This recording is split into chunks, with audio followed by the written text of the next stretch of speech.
Radio María presenta Expreso. Conducen el padre Antonio Curto y César Prada. Produce María Esther Aguilera.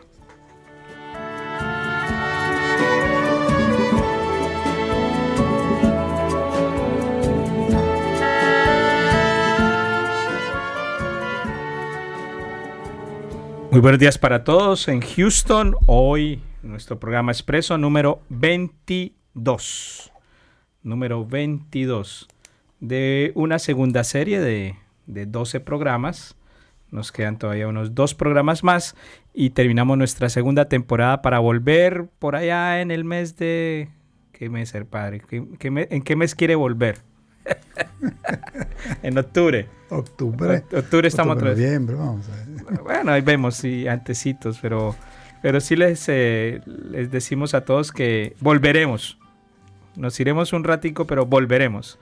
Y hemos tomado esta dinámica de Expreso por tandas o por momentos, porque es bueno evaluar lo que se hace y proyectar lo que viene. Y sobre todo, pues, mirando también los tiempos litúrgicos y preparándonos, ¿no? Ya la próxima vez que volvamos será para preparar todo el tiempo de Adviento y Navidad. Y volveremos a tener un espacio para venir a prepararnos con Cuaresma y Pascua. Estamos en la tercera semana de Pascua.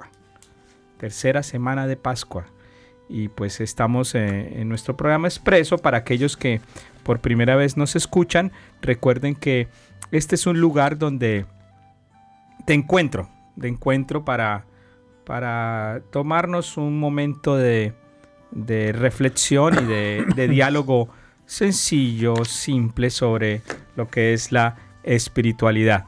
Y también hacemos referencia a expreso porque el café expreso se toma en las mañanas, en las tardes frío y es motivo también de encuentro.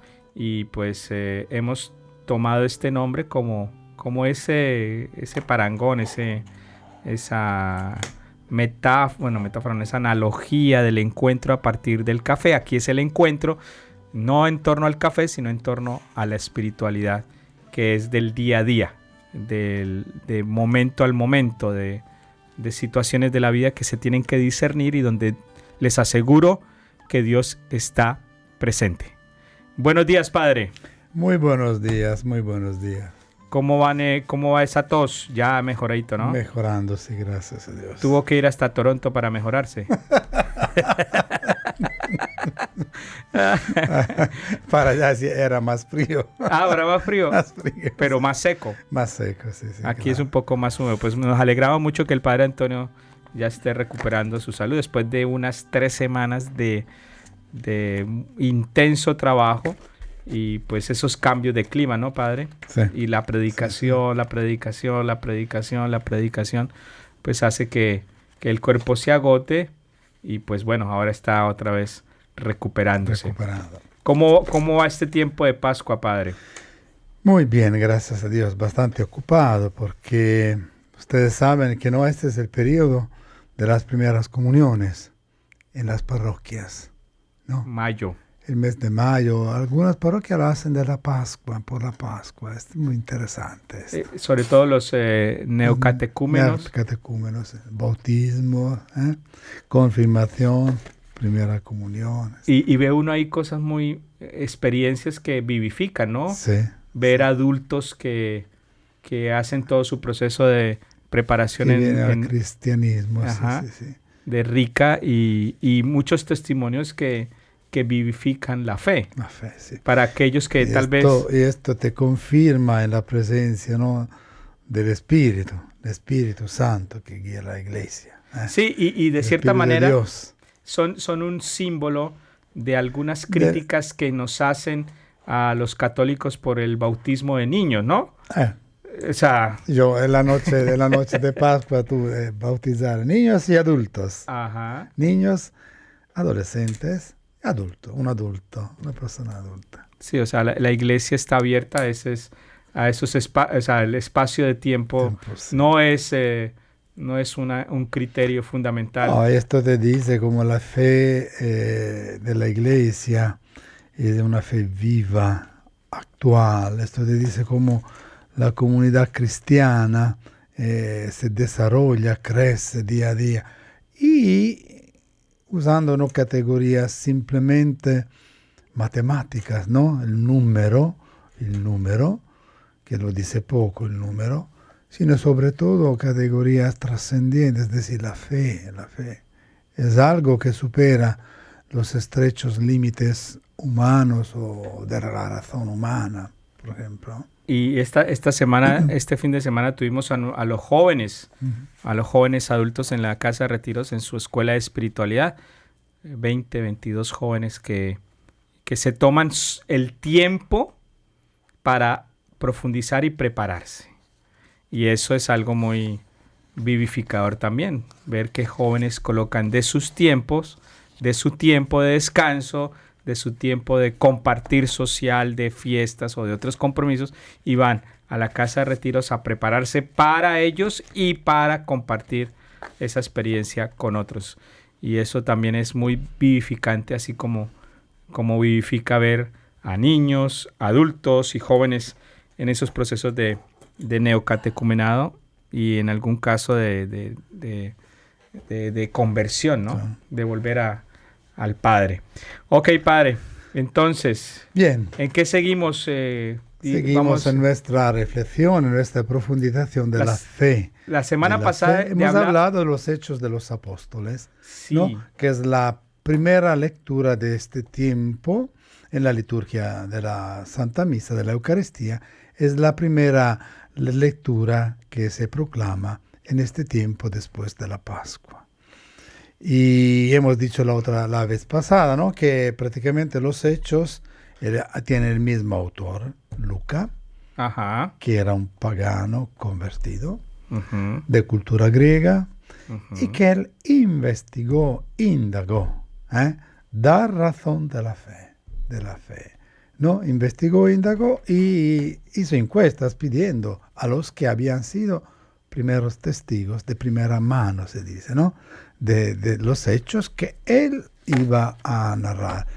Y esta mañana, es decir, como Dios obra, esta mañana en la liturgia, la liturgia eucarística, la primera lectura era el Hechos de los Apóstoles y se hablaba de la muerte de Esteban.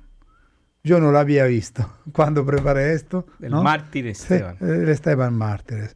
Y mira cómo, hoy vamos a tratar este tema, mira cómo Dios nos acompaña también.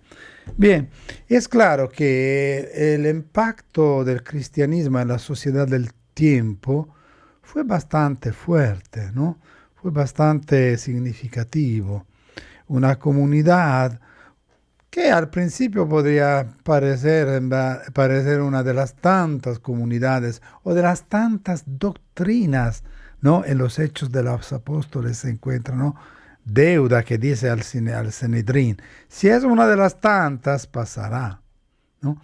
Que al principio alguien equivocado dice, será una de las tantas, pasarán, pero ese será propiamente el tiempo que garantizará la verdad, la veracidad de esta doctrina nueva, que no es tanto una doctrina, que es una vida.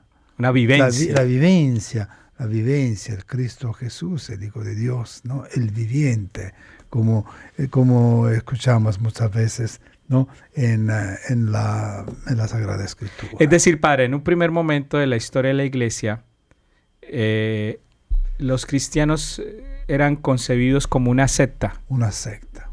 Dentro del judaísmo. Del judaísmo y una secta herégica, la herética. Lo diremos Okay. dentro del judaísmo. Y cómo desde el Sanedrín ya se decía, pues sí, será una de tantas, y tenemos pasará. que siempre recordar que al principio las dos comunidades seguían juntas, hasta cuando los cristianos fueron expulsados por la sinagoga. Ajá. Propio como heréticos. Ok.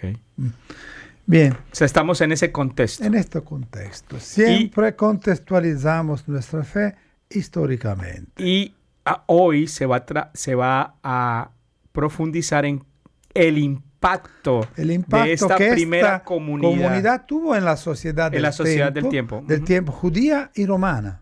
Wow. En la sociedad romana sobre todo, que en aquel tiempo vivía el máximo esplendor, no el Imperio Romano, el periodo más grande, ¿no?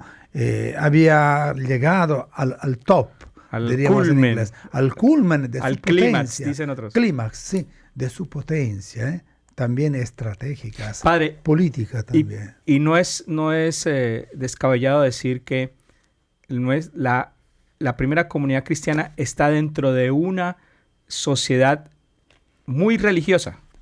A su manera era religiosa, era muy tolerante la sociedad, el Imperio Romano era muy tolerante, pero cuando impactó con esta nueva doctrina que no podía esta nueva fe, ¿no?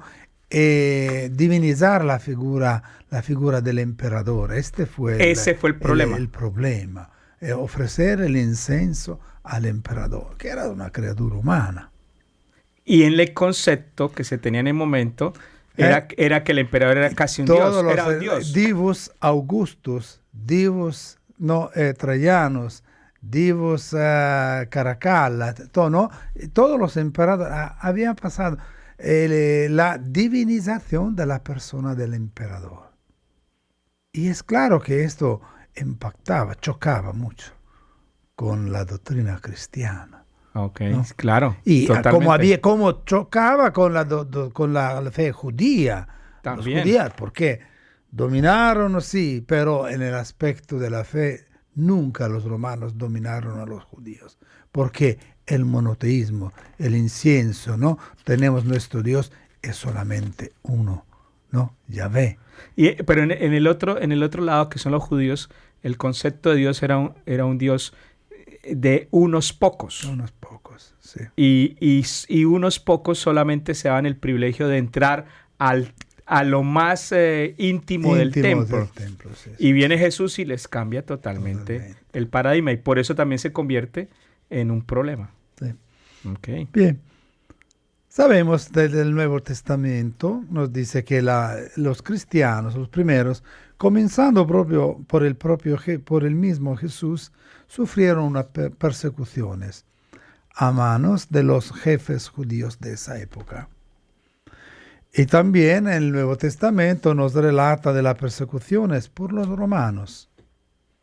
Y el término los cristianos es usado con frecuencia de una forma indiscriminada que ha sido causa de controversia. Según el Nuevo Testamento, la persecución de los primeros cristianos continuó después de la muerte de Jesús. Pedro y Juan fueron encarcelados, como leímos en los Hechos al capítulo 4, por los jefes de los judíos. Y en otro momento, todos los apóstoles fueron encarcelados por el sumo sacerdotes. Y después estos fueron liberados por un ángel, Hechos al capítulo 5. Perdón, padre. Tú decías al principio que se llamaban cristianos como si fuese un apodo. Uh-huh. Era despectivo. Es decir, en Antioquia la primera vez nos dice el hecho de los apóstoles fueron llamados cristianos. Pero no en el sentido de admiración, sino de repudio, de desprecio. De desprecio. Okay. Interesante. Y los tres apóstoles, ¿no? Tras de haber escapado, fueron llevados nuevamente ante el Sanedrín. Pero esta vez Gamaliel, un rabino fariseo bien conocido, convenció al Sanedrín de liberarlos. Capítulo 5 de los Hechos. Gamaliel era el profesor de Pablo. Sí, era el Pablo el apóstol. El cual Pablo se gloria, dice, yo fui discípulo de Gamaliel, que era muy conocido por su sabiduría, su doctrina, sobre todo por su rectitud de vida. Y se demuestra ahí que Gamaliel realmente el discurso que Gamaliel hace al Sanedrín es muy prudente, pero muy claro, muy claro. Es un discurso que sale dictado de su experiencia, de hombre de prudencia, de sabiduría y de hombre de fe también. Era un hombre de Dios, sí, judío. Es un hombre de Dios. Bien. La razón más probable de la persecución fue, por parte de los judíos, la evidente herejía que representaba la doctrina cristiana. Desde el punto de vista de la doctrina tradicional judía, ya que, entre otras cosas, la idea de un Dios hombre chocaba en frente con su fe. Ok, ese es el primero, con la primera diferencia de los judíos. Y eso es un Dios hecho hombre. Eso es la primera herejía. La primera herejía. Entre esta primera comunidad cristiana y los judíos. Además, a los oídos de los romanos, la predicación de los cristianos sobre el inminente regreso del reino de los judíos y el establecimiento de su reino era peligrosa. En contra de César, en contra de Augusto, un nuevo rey será un problema. Este es un motivo político. Ajá. En los judíos es un motivo religioso. Por los romanos, políticos. Políticos. Y estamos hablando de las causas de la persecución, de la primera persecución. Los romanos dieron a los judíos en este tiempo un autogobierno muy limitado. Es decir, las principales obligaciones de los líderes judíos en ese tiempo eran las de recolectar impuestos para Roma y mantener el orden civil. ¿Te acuerdas cuando en el Sanedrín dice el sumo sacerdote: tenemos que tener mucho cuidado porque si no mantenemos el orden, vendrán los romanos, destruirán nuestro templo y nuestro pueblo? Uh-huh. Sí, tenían una libertad, pero limitada, controlada. Claro, y Jesús se convierte en un elemento de desestabilización. Tanto de lo religioso como de lo político dentro del pueblo judío que estaba influenciado por un imperio, que era el imperio romano. Bien. En el Nuevo Testamento relata de la lapidación de Esteban, al capítulo 6. Hoy la liturgia de hoy tiene propiamente los Hechos de los Apóstoles, el brano de la lapidación de Esteban. Para ahí tengo una curiosidad. ¿Pablo estuvo en esa lapidación? Sí, Saulo. Al final estuvo. Llevaron el mantel de Esteban, ¿no?, a los pies de Saulo. Pero Saulo ¿ya era adulto o tal vez era un niño? No, era adulto. Era el persecutor. Él había sido enviado por el Sanedrín a perseguir. Por eso a perseguir todos los hermanos judíos que se habían alejado de la fe. O sea y llevarlos encarcelados en Jerusalén o matarlos. O sea que Saulo tal vez cargó alguna piedra. Sí. No se dice en los Hechos de los Apóstoles, no lo dice. Pero que él estuvo presente y que confirmó con su presencia que habían hecho bien a matarlo. El hecho que pusieron el mantel, ¿no?, del pobre Esteban a sus pies. Esteban es recordado en el cristianismo como el primer mártir, del griego mártiros, que significa testigo. La ejecución de Esteban fue seguida de una gran persecución de cristianos, dirigida por un fariseo llamado Saulo de Tarso, enviando a muchos cristianos a prisión. Según el Nuevo Testamento, esta persecución continuó hasta que Saulo se convirtió al cristianismo y cambió su nombre en Pablo, ¿no?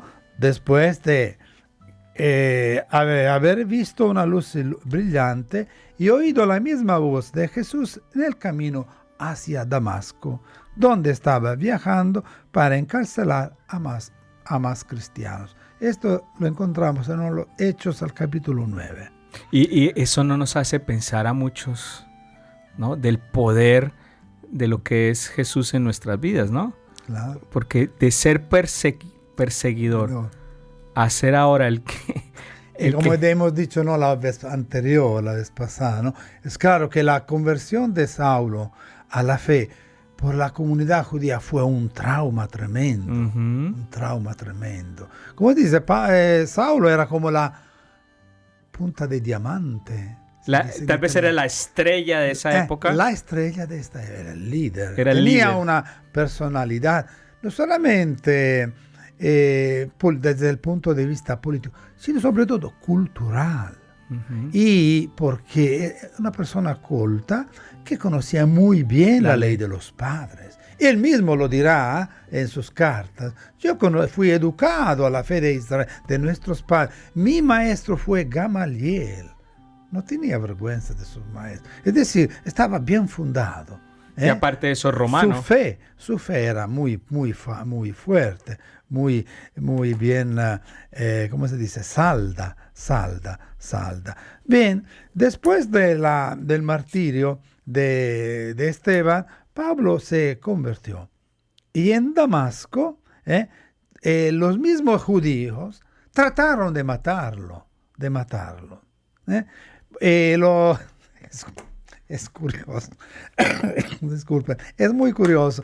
Lo salvaron ¿cómo? Bajándolo del muro de la ciudad en una canasta. Los cristianos.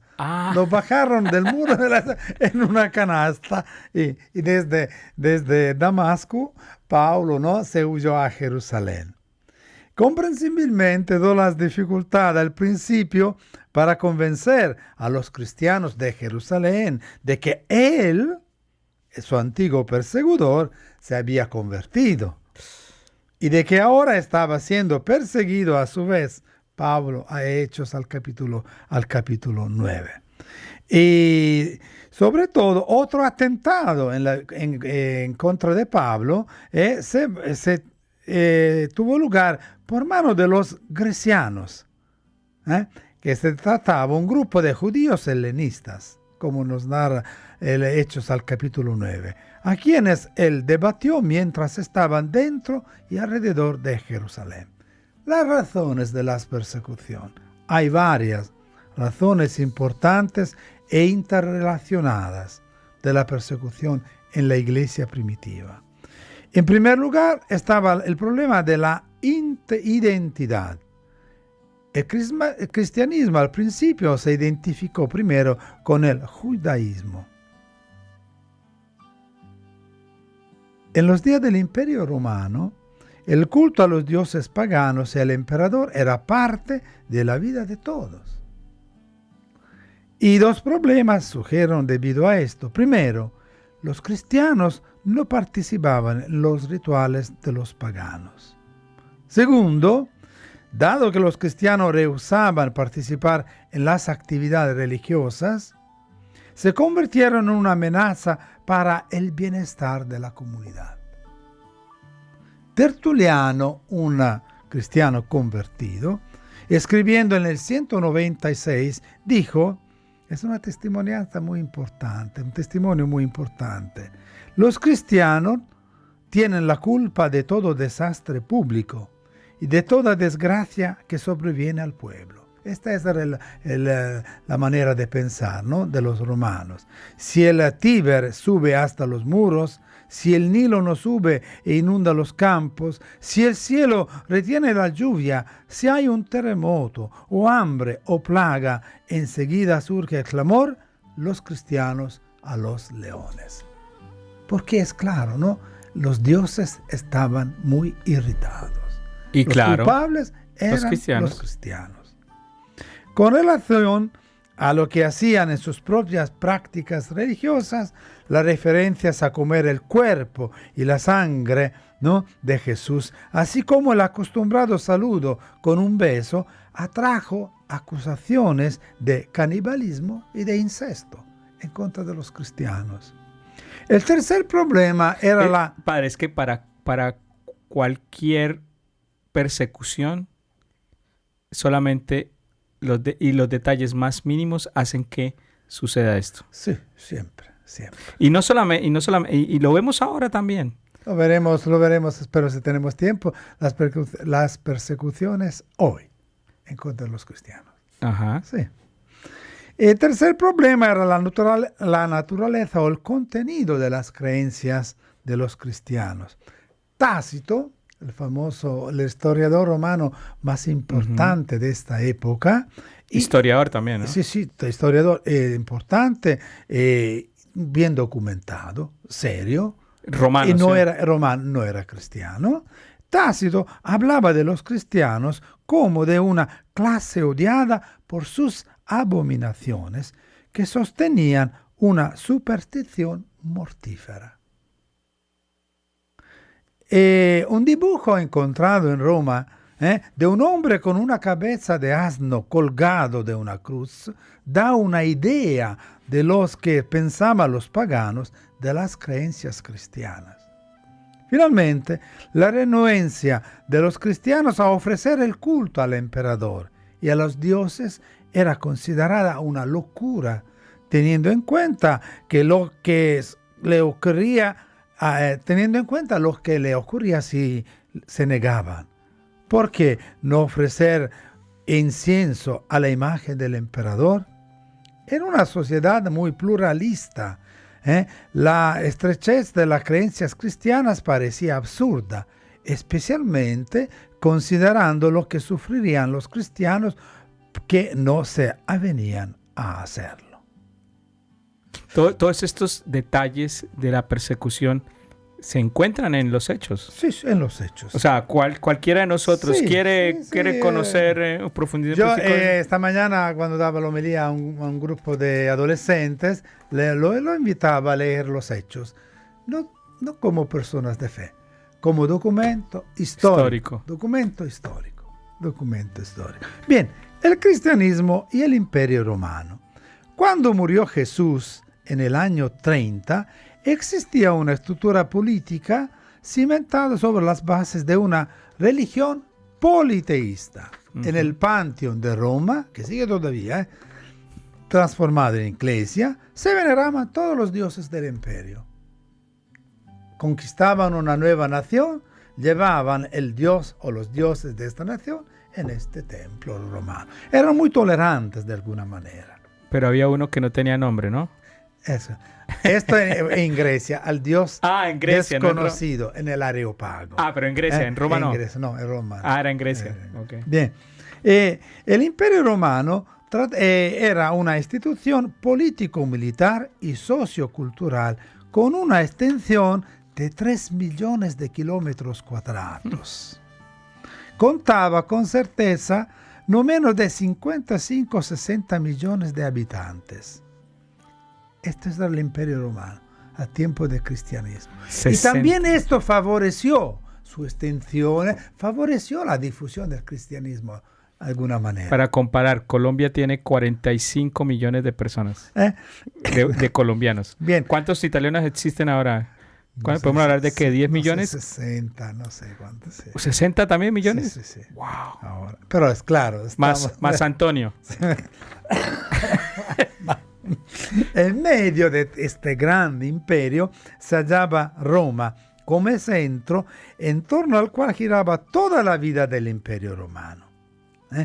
Una institución que a primera vista parecía indestructible. Roma es eterna, era la fe de alguna manera, si podemos hablar así, de los romanos.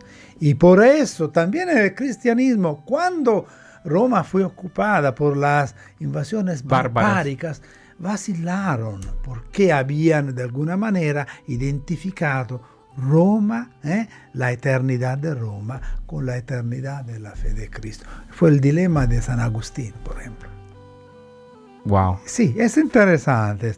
Bien, los primeros 2 siglos de la era cristiana fueron verdaderamente para Roma la edad de oro de sus destinos. Fue la hora de las grandes realizaciones en Roma, de los genios, de las obras maestras y todas estas cosas. No podemos decir todo porque en el tiempo. Durante estos 2 primeros siglos, el Imperio Romano daba una asombrosa impresión de solidez. Las guerras estaban muy lejas del centro, se quedaban en la periferia y no fueron guerras de extensión o de conquista. Tendieron a tomar posesiones más seguras y necesarias desquites. Fueron, en definitiva, guerras sin daños de guerra. Mantener la orden. El Imperio Romano creó, sin procurarlo, para el naciente cristianismo, un contexto sociocultural que contribuyó a su expansión inicial. Es decir, favoreció la llamada la paz augustea, ¿no? Todo orbe en paz compósito, cuando se habla de Augusto. Y también hablando de el nacimiento de Cristo. Cuando toda la tierra estaba en paz, Cristo, Hijo de Dios, hecho hombre, nació. Esta era la paz romana, que concedió a los cristianos unas oportunidades muy importantes para su expansión y su arraigo en la sociedad romana. Es decir, los cristianos aparecen en la época de esplendor de oro del Imperio Romano. Y eso ayudó a expandirse. La expansión. Pero también hubo persecuciones. Claro. La unificación cultural llevada a cabo por Roma se convirtió en una gran ayuda para la formulación doctrinal del cristianismo. El encuentro de la cultura griega con la cultura romana en Roma favoreció esto. Pablo, con su cultura, ¿no?, judía, griega, romana, favoreció esto. La teología de Pablo, por ejemplo, es distinta, ¿no?, de la teología de Pedro. Es claro, Cristo es lo mismo, pero la manera de comunicar la fe es distinta. La fe de Pablo es una fe muy más documentada desde el punto de vista racional, cultural. Además de su experiencia personal, haber encontrado Cristo en la vía de Damasco. Bien, y el Imperio Romano, ¿cómo actuó frente a los cristianos?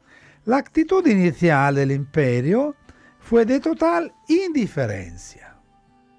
Esto puede provocar extrañeza o admiración. Pero Cristo, para el Imperio Romano y sus autoridades, pasó totalmente desaparecido. En todo caso, la muerte de Cristo fue un episodio más de los muchos que sucedían por entonces en el Imperio Romano, especialmente en la Palestina. El caso de Deuda, que viene, se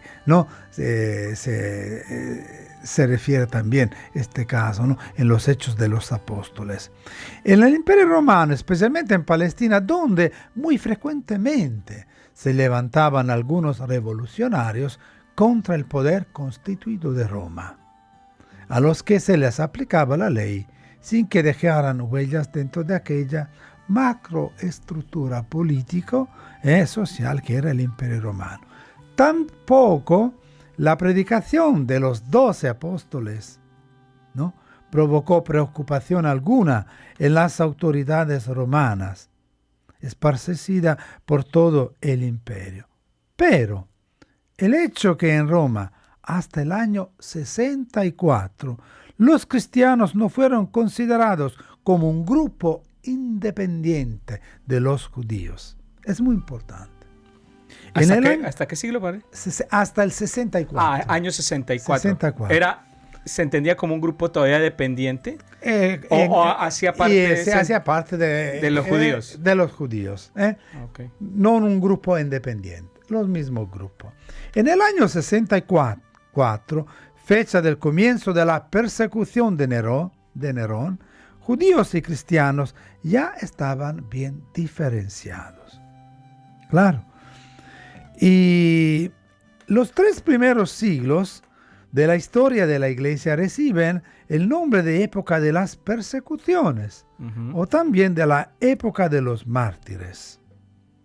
Como ocurre casi siempre en los grandes periodos históricos de la historia, acerca de los mártires de los primeros siglos se ha desarrollado una verdadera muchas veces selva de leyendas que hace muy difícil al historiador dar un cuadro fidedigno de los acontecimientos reales. De muchos mártires tenemos documentos, otros no tenemos documentos. Pero los mártires no fueron millones. Y por otra parte, hubo una cantidad muy considerable de cristianos que dieron muestras de flaqueza en el testimonio de su fe. Los que renunciaban se llamaban lapsi, los lapsos, es decir, lo que decían no soy cristiano. Por la situación. Por miedo, por flaqueza, por salvar la vida.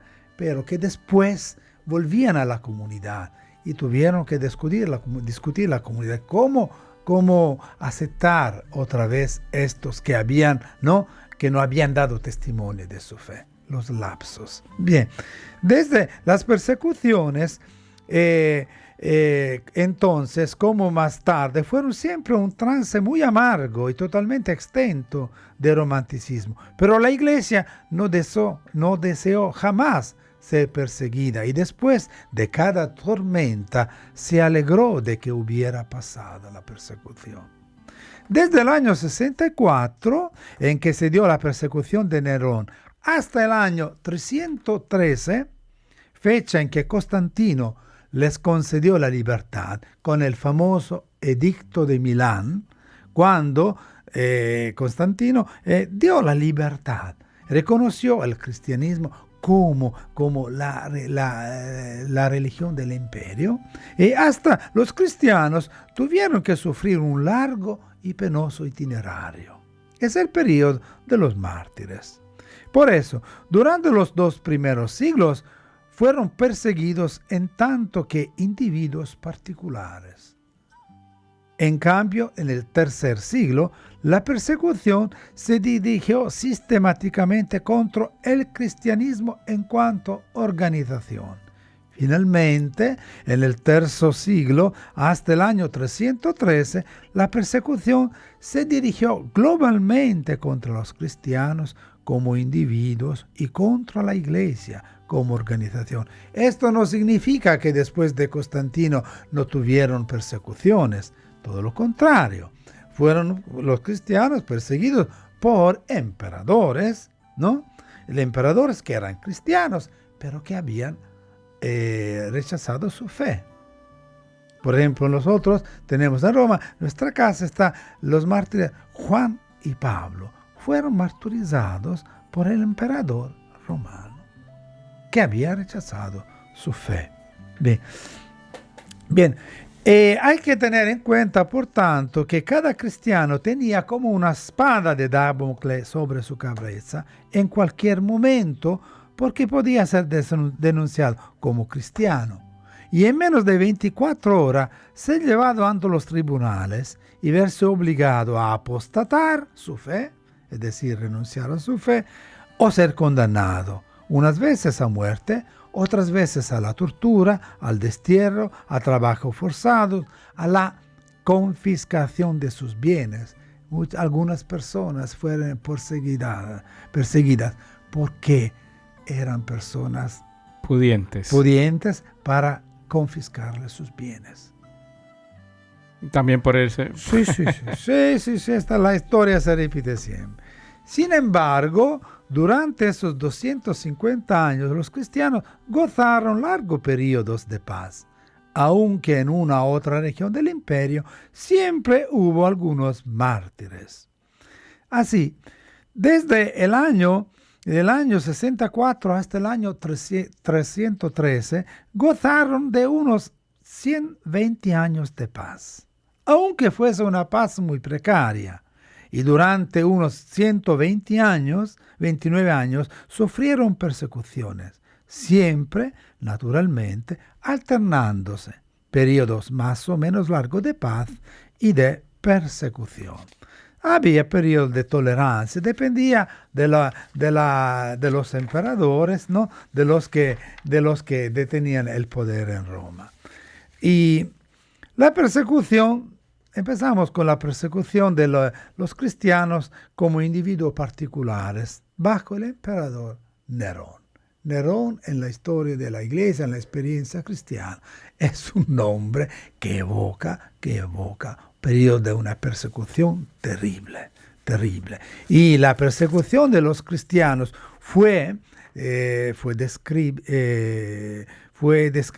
la encontramos describida, diríamos nosotros, por hilos y por signos, ¿no? Por un historiador pagano, Tácito.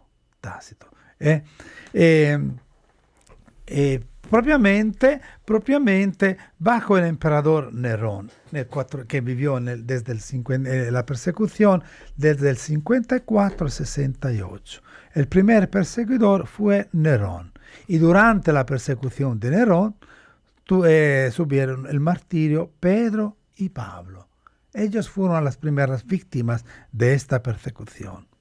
Tenemos un enfermador contemporáneo, Clemente Romano, quien en su era un cristiano, un papa después, a los corintios refiere el hecho de que hubo mujeres cristianas que recorrieron con paso firme el camino de su fe, a pesar de la debilidad de su cuerpo, yendo en contra a la muerte.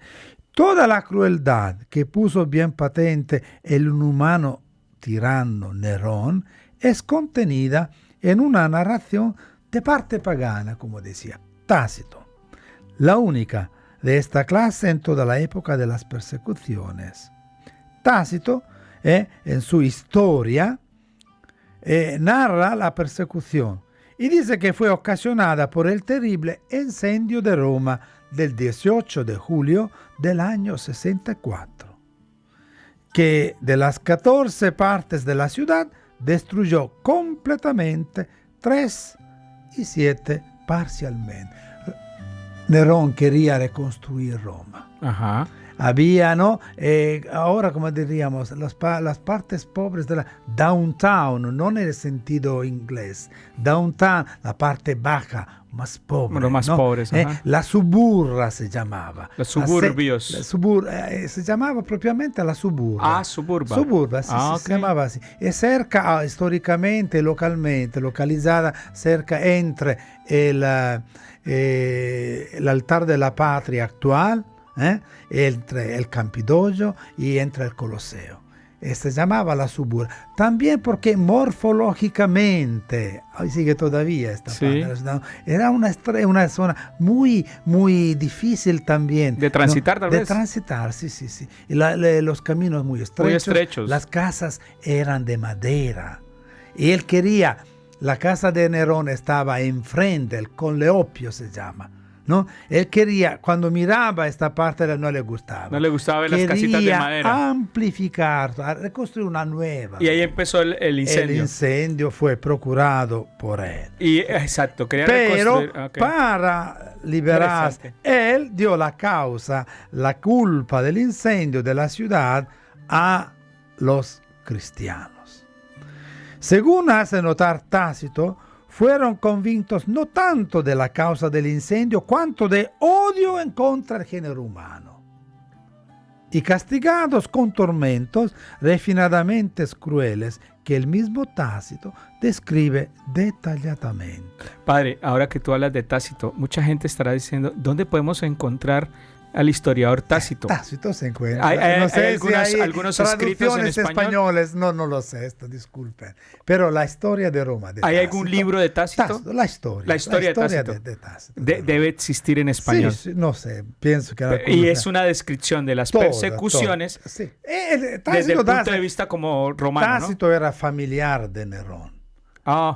Tácito era familiar, conocía muy bien la familia de Nerón. Y la psicología la locura. La locura más bien, más que psicología. Tertuliano es un convertido cristiano, habla de la proscripción del nombre de cristiano por Nerón, porque es designada como la única ordenación de Nerón que no fue anulada nunca. Es decir, el nombre de cristiano estaba proscrito por Nerón. ¿Proscrito significa? Perseguido, no tampoco pronunciar este nombre. Exacto, o sea, no se puede la ni proscripción pronunciar. Significa tampoco se pronuncia este nombre. Y nunca fue anulado en la historia de Roma, esta proscripción de Nerón. Las otras sí, pero esta no. Esta te decía, ¿no? El anticristianismo siempre del odio. Del odio.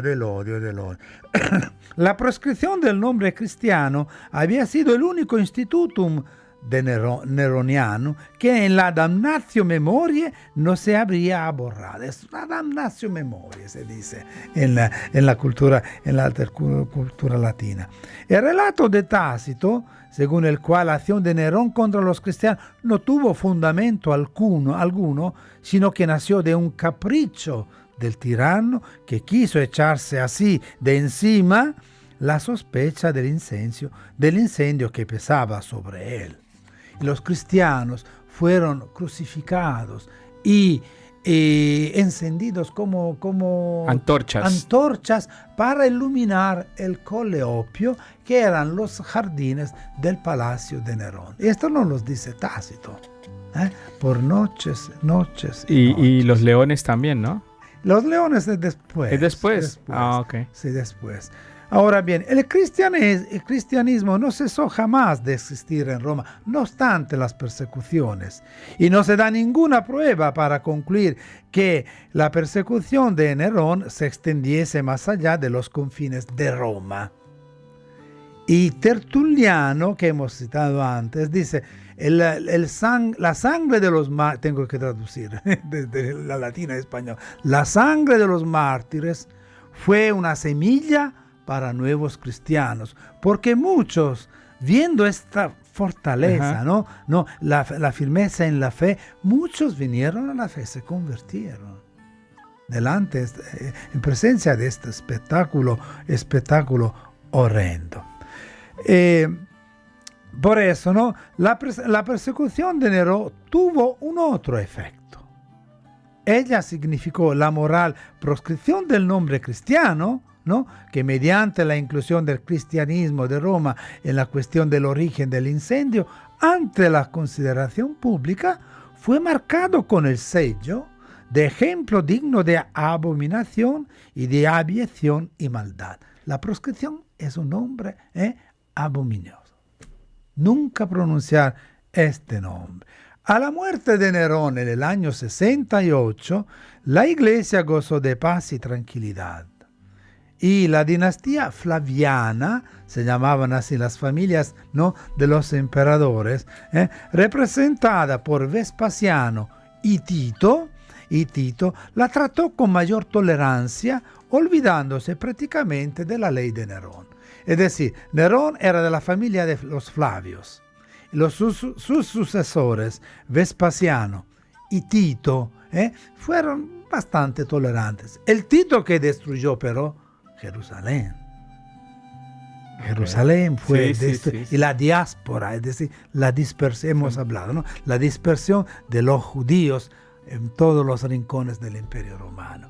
Y esto, este hecho, la destrucción de Jerusalén, está representada visivamente en el mármol, en el arco de Tito, cerca del Capitolio, el arco que construían por los vencedores, que volvían a Roma no vencedores, representaron la destrucción de Jerusalén, del templo. Se ve el candelabro esculpido en el mármol, ¿no? Engravado en el mármol, se ve el candelabro de los 7 brazos de Jerusalén, el templo, llevado como trofeo en Roma. Padre, ¿por qué es importante que conozcamos esta historia?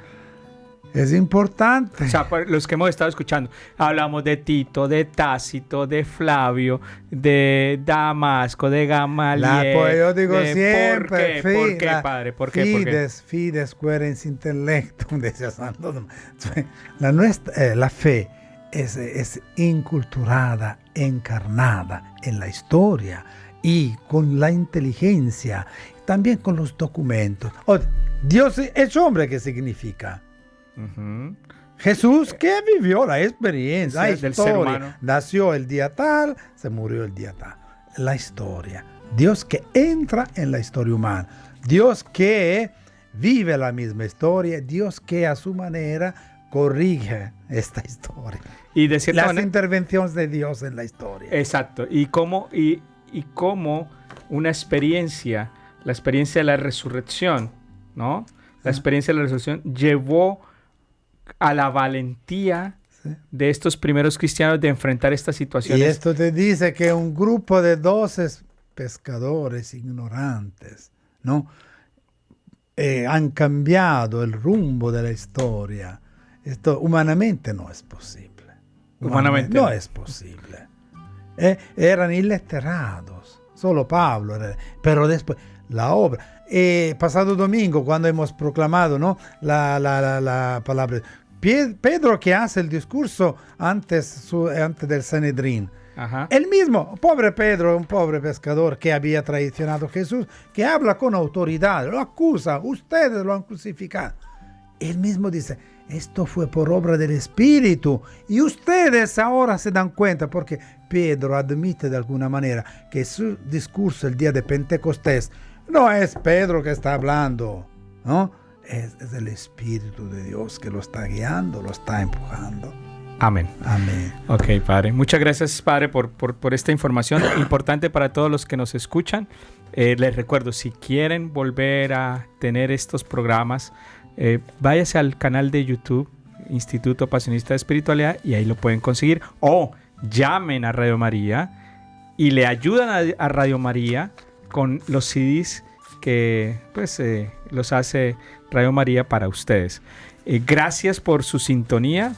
Esta serie de programas implican contextualizar el hecho de la resurrección en medio del contexto humano y lo que significó para estos testigos el seguir diciendo que eran cristianos. Para todos aquellos que nos escucharon, que pasen un feliz día y nos vemos la próxima semana, o más bien, nos escuchamos la próxima semana en Expreso. Amén.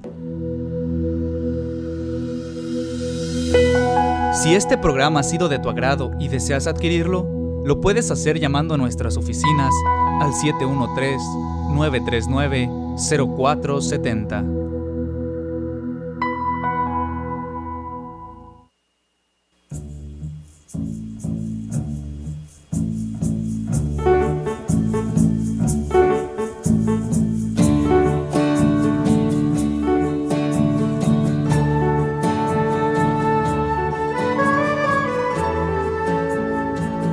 Radio María presentó Expreso. Los esperamos la próxima semana.